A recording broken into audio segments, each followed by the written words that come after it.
So, Arms Trader Tycoon tanks. The beta is over, and how was it? How did it go?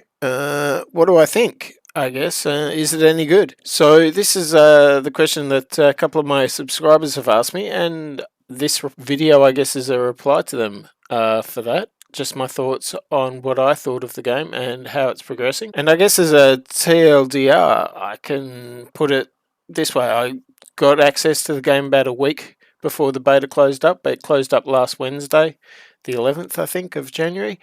And I had a great time with it. I probably averaged somewhere between 5 and 8 hours a day. So I probably put 35 to 40 hours into the game in that week. And I was still playing it up until the end, and it was a lot of fun, and it's coming along very well. The basic core premise of the game is solid. The hook of just researching and building better tanks and winning contracts, and then watching those tanks perform on the world stage is solid.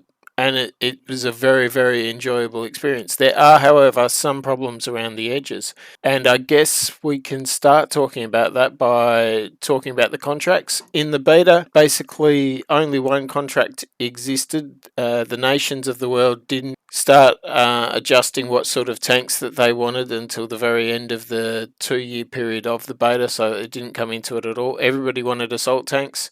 Nobody wanted infantry support tanks or female tanks, as the British tanks were known back then, with machine guns as their primary armament. There was no replacements for units or things like that we've seen in the past and that the devs have spoken about. So with only one contract type, and with the contracts so easily winnable by the player, I don't think I lost a single contract in the entire time I played, because I always knew exactly what the competition was, and I always knew the competition score. And so it was easy for me to just play around with the due date, the amount of tanks, and the amount of money that I was selling my tanks for. That in the beginning, I had to drop the price a bit, but then as my tanks developed, I made an absolute fortune because the computer's tanks didn't develop. It was still the same A7V that I was competing against every time. It was still the Ajax and the Hector. Although rival companies were coming up with new designs, these were rarely competing with the contracts. So, and then later in the game, I was winning assault tank contracts with the LK Mark II, and that's a small cavalry tank that is just armed with machine guns, doesn't meet any of the requirements that were required of assault tanks. Yet I could still beat the computer's assault tanks by just playing around with the various variables and making them very cheaply and very quickly. So that's all a bit skewed. That area of the game does need a little bit of work. It seems odd that I'm the only arms supplier for the entire world. That's a bit unfortunate. I guess there's no real strength in the computer players, so the devs need to work on them building up a tech line and different sort of designs over time, and then the tanks that you capture. So you could say capture the same T-34 in 1939 as you do in 1942, except it's now got an 85mm gun. It's got a reinforced armoured mantle. A whole lot of different things can happen. The gun's 85mm or 76mm rather than the 57mm that it had in 1939, and the tanks should reflect this. It seems at the moment that if you get a tank as a trophy, it's the same tank always with the same parts always. There's a loading screen between going from something to something else, everything. The other major problem with the game is in the switch to 3D, there seems to be an amazing amount of loading screens now in the game, and in a Tycoon game, it really doesn't wash that from going from administration to ordering materials, which are basically spreadsheets. Let's be honest. I'm getting a loading screen for the graphics. I mean, every now and then is okay, and obviously when going to the test track, I'm going into a 3D engine, so I need to have a loading screen so I can load the textures, etc. But going between a whole bunch of things that I'm doing all the time, I should not have to wait for a loading screen. It's only 2 or 3 seconds, but it's 2 or 3 seconds every single time, and on a single playthrough, that adds up. And that slight annoyance at the beginning comes to the fact that you won't bother going and changing your research across, even though you really should, or you won't bother ordering more materials because you'll have enough to satisfy this contract, and then you'll just order double the amount at Europe at a higher cost because you can't be bothered going into more loading screens. It kind of got a bit like that towards the end, and maybe that was a sign that I was playing the game too much, which is true. And but it was an annoyance. Like it wasn't a major annoyance, but it was like a mosquito buzzing in your ear the whole time. It was there, and it was a factor. I guess the other major thing for me was the test driving itself. All the tanks had the same speed limit, which I can understand the devs looking at. It might be a reflection of the time period, because we've got World War One tanks. They're very, very slow. Like they did about 3.5 miles an hour, about 6 kilometers an hour. It's not a lot of fun to drive them around a track. So they've upped that to 20, 22, 23 kilometers an hour. But every tank seemed to have the same performance no matter how much you upgraded it. So what ended up happening was the big tanks, the heavy tanks, the tanks that were 30, 32, 35 ton, they were traveling around at exactly the same speed as the small tanks. Because they're so much bigger, they appear to be more agile and quicker.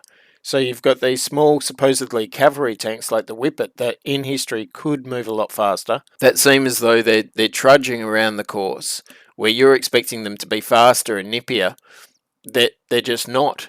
And everything's travelling the same speed. And on that same part, and this could also be a lack of knowledge on my part. I don't know anything about diesel engines. I know pretty much nothing about mechanics at all when it comes to engineering.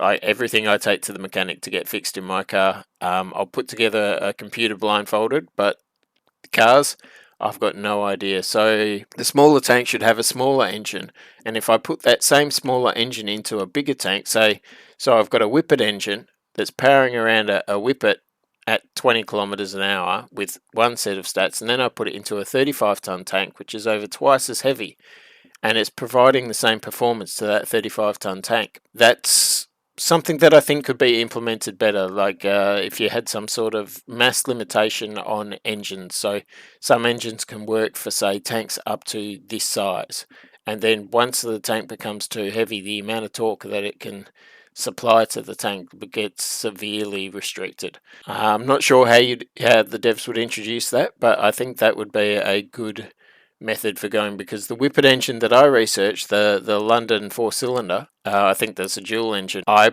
put that in Mark V's, and that was the best engine for the Mark V until I got to one of the final engines in the game, the Ricardo. That was too big to go in the small tanks, but the small tanks engines could run the big tanks. So it all seemed a little confusing to me, and it could be that I've just got it all the wrong way around, and my understanding of engines doesn't work. But my layman understanding is I put an engine into a tank and it goes normal speed, and then I get a tank half the size and put the same engine in, then that tank should go twice as fast, which may or may not be true. Please let me know in the comments if I've got the wrong end of that, and I'm approaching that completely wrong. But apart from that, the diplomacy system that the devs put in for the world map, it seemed to operate really well. I do hope that the final product still has the world wars in it. I think some historical context would be really nice, but the interwar periods, having a whole world, making alliances, making trade agreements, changing sides, having small battles, that would be really nice. It would add a sheer amount of dynamism. Dynamism. It would add a dynamic world to the map, and there'd be a lot going on. I think for the sake of the beta, that the tanks were involved far too little. It was I had several save games where I went the entire save game without having a single tank in battle. It was just infantry versus infantry, and it really wasn't that interesting. Also, the messages coming up, pausing the game all the time, that would come from that. If a battle doesn't have my tanks in it, I'm not really that interested, so I don't know why the game is pausing all the time. Maybe give us the option of putting it on pause or just cycling through those messages. And it would be handy to also have a log file of those messages in like the bottom right hand corner of the screen. And with the single test track as well, it was a bit of a situation, I guess, in the beta. I felt Now, going on to the world map, the combat and the diplomacy. The diplomacy worked out really well, I thought. I really got a sense of a gathering storm sort of situation where Europe was at peace when the game started, and then it slowly got drawn into war as smaller battle after smaller battle took place between countries. And as those smaller battles took place, I got more and more requests for tanks and more contracts that I could win. And I think that was good. That was great. There was a sense of impending doom that might, say, lead to a Great War. And you could see how a Great War could have, if the devs had turned the alliance system on fully, rather than just making alliances, those alliances would pull people into war. You could see a Great War occurring from that diplomatic setup they had. So I think that was working great. There's a bit of a situation where I felt there wasn't enough combat for us, the players, but maybe the devs weren't looking at that. With tank regiments rarely getting drawn into combat, I was unlucky that I never got to have my tanks face off against my tanks. I know some other players managed to get that to happen, and that's great for them, I guess. I wish I could have had that happen, but wasn't to be.